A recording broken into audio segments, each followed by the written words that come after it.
here in Sitka.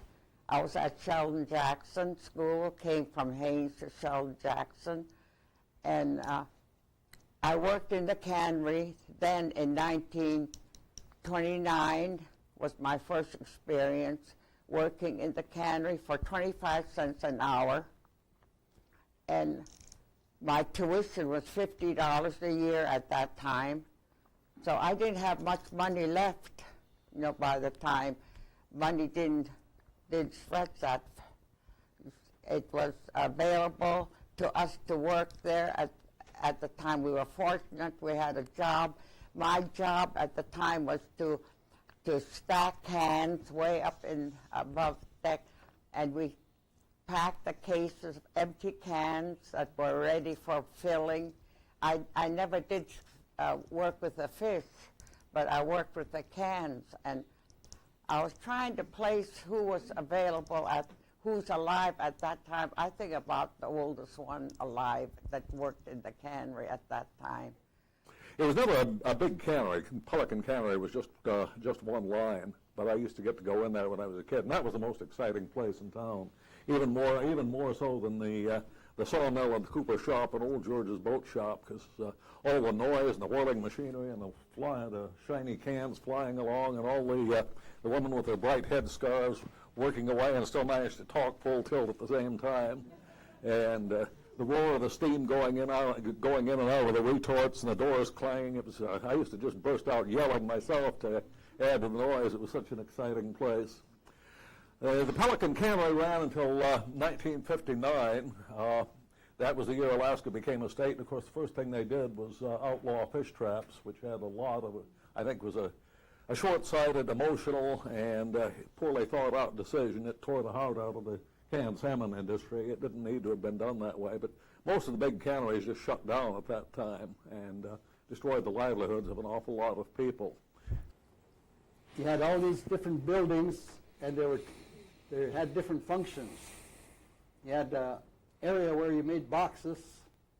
You had an area where you opened cans. You put one lid on them, and that can was sent down to the first floor, and it was there that the cut up salmon was put into each can. Each can was designated to hold 1 pound. And then you had a series of women looking at each can to make sure it was full.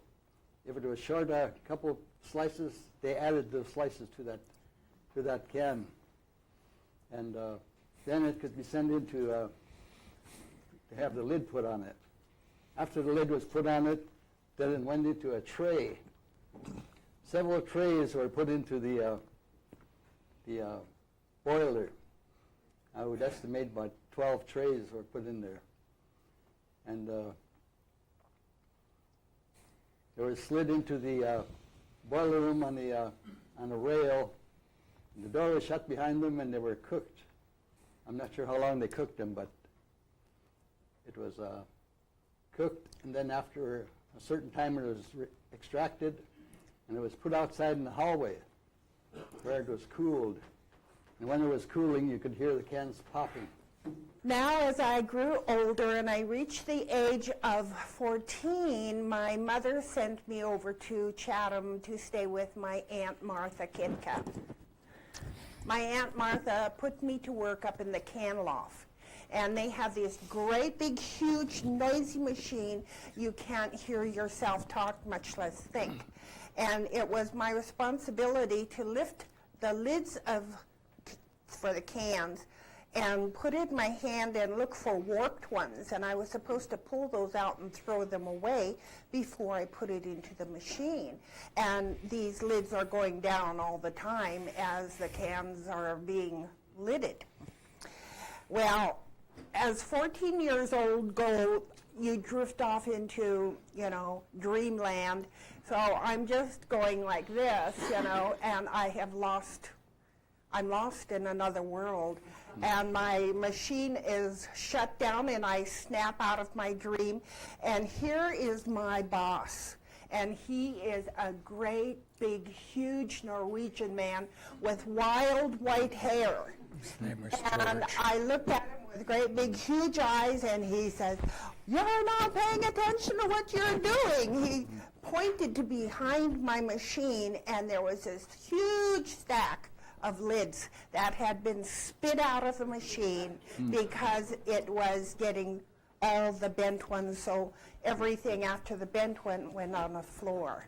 Well, I didn't lose my job because my aunt was forewoman, and so luckily I got to work out through the entire season, and I felt really proud that I had gotten a check at the end of the summer, but you know, during the summer working, we never thought of money. It was just all fun. So when the check came at the end of the summer, we were really delighted to have that. And that went to the Sears Roebuck catalog for material, so we could start sewing our skirts for school and buying sweaters to go with the skirts. And I was so upset because Midge got the cans. I forget what Betty got, but I got the sliming department. That was such a horrible name, and, you know, slime. And I was geared up for that. And I remember the fish coming through on a belt. And they're telling us to put it into your bin and to open it up, make sure it's clean. If there's anything residue inside, you take it out and then throw it back up on the conveyor belt. Well, as I was cleaning, I felt a fish got slapped across my chest, and I was ever so surprised. And this woman says, "You will clean that over again." And at that time, I was so timid, you know, and I'm looking down and, you know, cleaned my fish over again and put it back up. Well, before you know it, she slapped another one across another woman's chest, because they're standing at the conveyor belt, you know, and they're almost chest high anyway. And the woman slapped the fish back at her. And I've never seen such behavior in my life. Growing up in Chatham, we were too young to do much of anything, so we were the most mischievous people on earth, and I swear, we were mischievous. The Riggenskow had a Chinese cook on there. He had a ponytail way down there. And we studied him for a while. On Wednesdays, he baked pies, and nothing carries further on an inlet that has no wind. That's how Chatham was. There was no wind, but you can smell those pies. So we got together, and he says, well, he puts them outside the Riggenskow to cool off.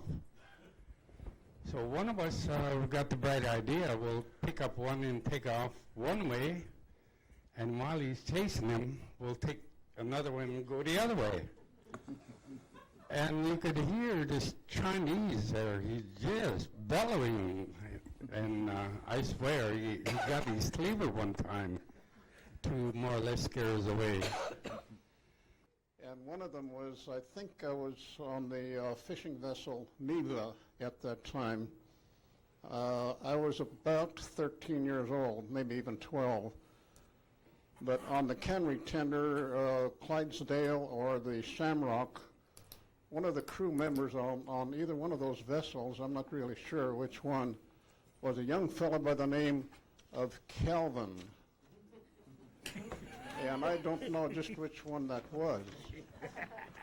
But at that time, the reason why I remember that is because the young fellow was awfully sick. He had a summer cold that practically debilitated him. And at that time, he was so sick that he couldn't go to sleep, he couldn't rest, he couldn't do anything. None of the crew could do anything with him.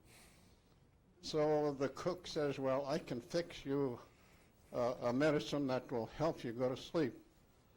What he did was to get a glass of milk, put an egg in there, raw egg, and a generous portion of whiskey. We didn't see him for the rest of the day after that. I like humpback salmon, good old humpback salmon, caught by Alaska fishermen. I like clams and shellfish too. They sure make a swell dish, but I think your hand-packed crabs are grand. I don't like T-boats, they caught from the steer in Texas, but give me fish and I don't care if I do pay taxes. I like humpback salmon, good old humpback salmon, caught